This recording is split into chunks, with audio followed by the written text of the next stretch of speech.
Good morning, YouTube. Today is Friday, August 18th. We got the band back together. Good morning, Tom and Anthony. What is going on? Happy Friday. Good morning, guys.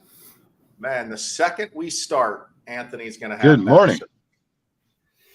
Hey, all I'm going to say, Rye, is he yelled at me the other day when you weren't on, you were flying back. He's like, can't you pull over off an exit for like 5 minutes? Wow. He's like, you're really good. You're going to do it like Ryan on the road. And now he has no service. He looks like he's a pixel guy. And what is that? Wreck-It Ralph? He looks like Wreck-It Ralph right now. South Hills, man. I guess they. I love it. Anthony, how are you? I'm good, buddy. I am good. Good. Dealing with this traffic at 8 a.m. I don't know, man. These people are nuts. No, I got to go over to my tenant's house. There's a sewage issue. So I've got a plumber coming there at 8:30. So it's my dad's house. Hope you got that home. I call him Hope you got that home warranty. Yeah, home warranty. I think you need to get a little Drano, or maybe buy him a plumber or a plunger. No, you know what, man? It's actually the warranty covered the snake, but that's not the problem. The terracotta pipe shifted, which is causing the clogs. So plumber's coming out. Good thing is you need a great insurance guy when you buy a house. And if you don't have one, I got one because they're covering it. So that is good. You could need a whole sewer replacement there. Yeah, and they are not cheap, man. They are not cheap. I just had one on a deal. It was $14,500. Woo. Hey, I've heard of some cases too with insurance companies. If you don't have the right coverage, they won't cover anything outside of the house either. So you got to be careful with that sewage coverage. Yeah. I tell you, my guy, he covers it all. He's the man. Oh, we might have to get your insurance guy on here someday to talk insurance, because I think that's a big topic, right? Everyone tries to go out there, search for homeowners insurance last minute and just look for the cheapest coverage. And cheapest coverage, I mean, it's your home. It's your biggest investment out there. You should probably take a little time and understand what coverage you have. So when something like this happens, you're protected, right? Yeah, I think that'd be for sure. I think that'd be a good guest on this little podcast thing we started back in January. So yeah, 58 episodes in. All right, it looks like Anthony is parked. I don't know. That's good. I pulled over, so I pulled over. That's good. All right, so guys, last couple episodes we've been hitting the seller assistance hard. We've been talking about how to help buyers out. Not all buyers are going to be the same. So agents, you need to talk with us so we can get into the weeds with the buyers to figure out what's most important with them. Is it cash to close that's most important to them? Well, we got programs that can get in with $1,000 out of pocket. I hear all these ads out there. Did you see so-and-so has 1% down? 1% down ain't bad. We have $1,000. $1,000 literally can be out of pocket if you work with us and we structure the program properly and the buyer qualifies. Maybe the buyer has funds. Maybe they're getting a gift from a parent and cash to close isn't as big of a deal. Maybe their monthly payment is what they're looking at. And again, we're going to harp on this over and over.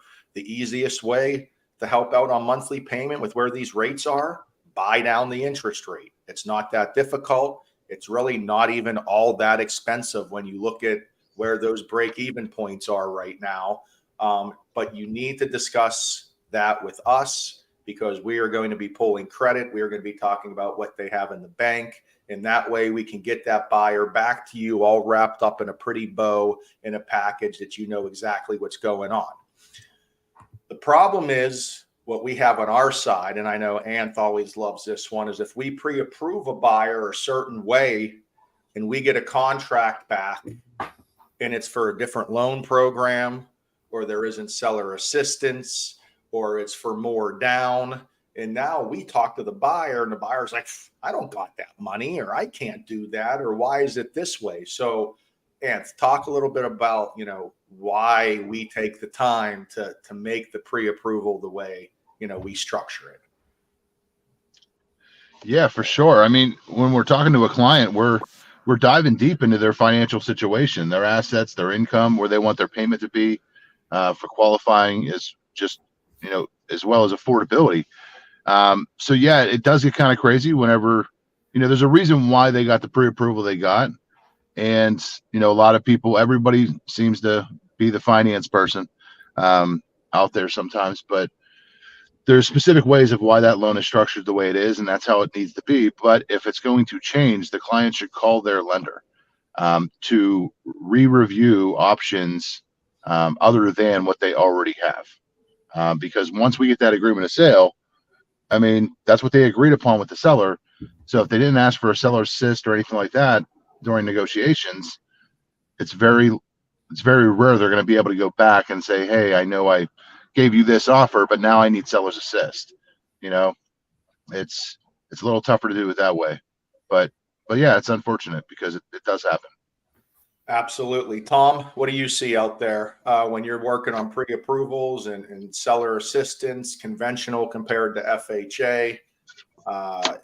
One thing that I always tell them as we're asking for the seller's assistance is, especially if it's somebody that needs max seller's assist or somebody down to that 1,000, please check with us, because the closing cost may not be the full 6%. And I oftentimes I ran into it last week. We had to buy the rate down and they still lost out on about $650 just simply because they asked for 6% assist. And it was about a $200,000 deal and only about $9,500 was needed. So sometimes that happens to me and them not checking in, just assuming that, 6% assist, that's best. Always check in, make sure it's too much, especially that's just an FHA loan, but the VA loans get even more complex. So always just checking in with us to make sure that that's correct. Those seller assistance amounts we always talk about, right? Those are the max, right? You don't always have to ask for the max. You can ask for an exact dollar amount as long as it's under that max. So remember the 3%, 6% that you always hear, you don't have to ask for the 3 or 6. That's just the max you can ask for. So Tom's right. It can only cover closing costs. It can't go into the down payment. And that's why if there's no more closing costs and there's too much seller assistance, that seller assistance has to go back to the seller. There's no other place to use it. But with our structure of our business and us being mortgage bankers, and I think that's very important, that designation of a mortgage banker over a mortgage broker. I hate when someone calls me a mortgage broker because frankly, the difference is we have on staff underwriting.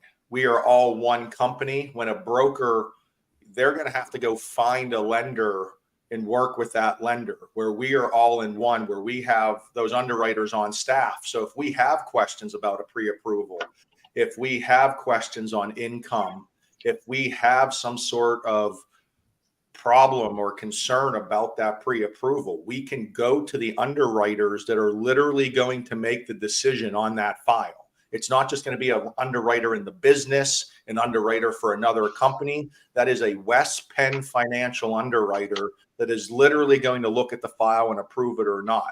So if we're able to get to the underwriter right away with the questions, we know you're not going to have any questions with that file. And that's why we're closing 95% of the loans that we originate, because we pre-approve buyers correctly and we get all the answers crossed off.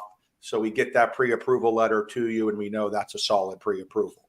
But we are not mortgage brokers. We are mortgage bankers. We do everything in our own name, our own funds. We close everything under West Penn Financial. I'm not Ryan Mortgage, you're not Anthony Mortgage, and you're not Tom Mortgage, and we're all brokers. We're We're all originators for West Penn, and I think that's a very important designation that gets missed out there. Yeah, no, I agree. I agree with you. I came from the broker channel a little bit, and having those people in house and on staff, and being able to go to them, just walk up to their desk, changes everything.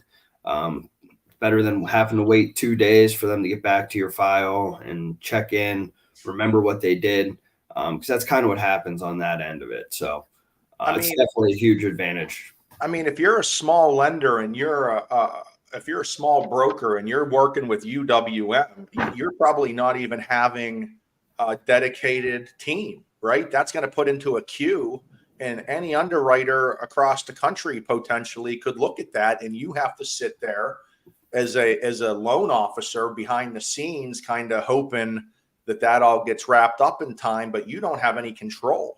Yeah, they probably have an account rep, but it doesn't. That's the guy that they call into to get a hold of somebody there. That doesn't mean that the same underwriter is going to look at it, or those things of that nature. So, yeah, you really don't have a specialized team that's going to be helping you deal to deal. And behind the scenes is so important, Anth. I mean, I feel like the less movement of the loan, keeping it all in the same building, having communication with everyone, that's just going to make the whole process easier. And that's why I love West Penn Financial. Yeah, for sure. Yeah, I mean, having the inside staff locally is tremendous, especially being able to just go into the office and you have everybody that's needed in the transaction as far as underwriting, the president, sales manager, processors, everybody in one location. Definitely makes us. It definitely sets us apart from a lot. Even the law desk is right there. Yeah. Yeah, and you know what, guy? I mean, that's the important thing. Like, we make that decision on the loan as West Penn Financial. A broker doesn't have that ability. I mean, they're running systems and all that stuff, but they're the middle person between you and as the client and the actual bank actually lending you the money for the house. We are the bank. We are the lender. So one-stop shopping, baby. We got two very important questions before we go, and they're both for Mr. Burko, so Anthony can get to his tenant's house. Tom, who's in the foursome today, and what score are we predicting to shoot or be under? We got my hero, Tyler Basilone. I don't know if you haven't seen him play, you got to come see him. It's about 340, 350. He hits his sand wedge 150. So it's quite a sight to see out there. He's probably going to go about 300 today. He's bringing his coworker. I'm bringing an agent. We're going to have a ball out there. I'm hoping to shoot 80. 80 is a great score today. Love it. I love it. I'm actually thinking of 79. You're going to be able to shake one off on the front there. And I'm confident with the 79. I got 4 of my last 5 scores are in the 70s. I got a 77, 78, 77, 79.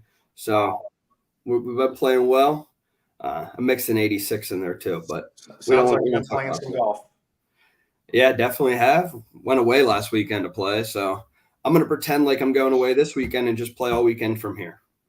I think I'm trying to push to Mr. Rick Shrum. There's that new resort in Texas. It's a hotel, but you have like a Top Golf bay right on your balcony. And would that be like a reward, for big producers this year? Like a little treat? I know Berkshire agents just get to go on free trips left and right.